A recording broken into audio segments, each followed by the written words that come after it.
Hi, everybody. Today we're going to talk about one of the 11 criteria of processed food addiction. Listen to these quotes. I've tried every diet out there, keto, slim fast, Jenny Craig, Weight Watchers, you name it. I do good for a while and then just can't stand it and go back to my old ways. Or I know I need to change my eating and eat less junk food, but some days I just can't stop. Have you said this? I know that I have in the past. Failure to cut back is the second criteria for processed food addiction, according to Dr. Joan Ifland. She's a food addiction specialist and the author of the textbook, Processed Food Addiction. With failure to cut back, there is a persistent desire to cut down or control processed food use, or there are unsuccessful efforts to cut down or control processed food use. This criterion is reported in studies as the tendency to regain lost weight, presumably in a pattern of failure to cut back. I can relate to this, as I'm sure every yo-yo dieter can.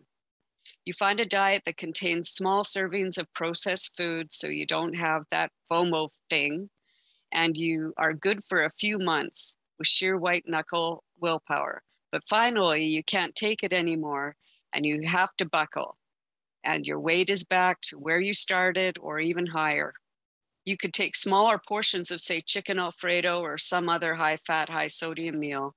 But how many months could you keep that up? Could you do that for the rest of your life? You are simply teasing your brain to the brink of madness. It's like any addict having just a small quantity of their drug every day, but no more than that. Be it cigarettes, coffee, alcohol, weed, or pills, it will be all they can think about all day, every day. One more cigarette or just one more glass of wine to be sociable. It keeps the addiction alive and the dopamine pathways in the brain open. That's all day, every day. There is no let up, no peace. It's not surprising that these diets are not sustainable.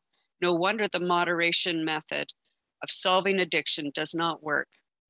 Or you figured out that you can have 2 squares of chocolate a day, but once the wrapping has been opened and those 2 squares are eaten, it takes unrealistic willpower to wrap that chocolate up until tomorrow for the next fix. It will be calling you all day and all night. Eat me, eat me, eat me.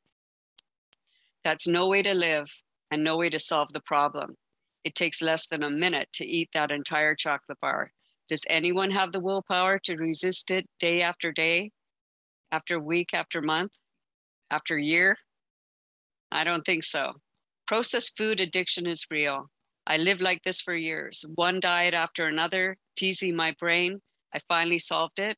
I teach you how I did it in my book, Break the Cycle, which you can get on Amazon, or you can run an experiment.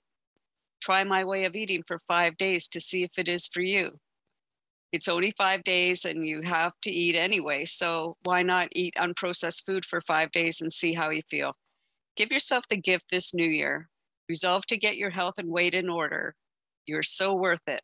Thanks for watching.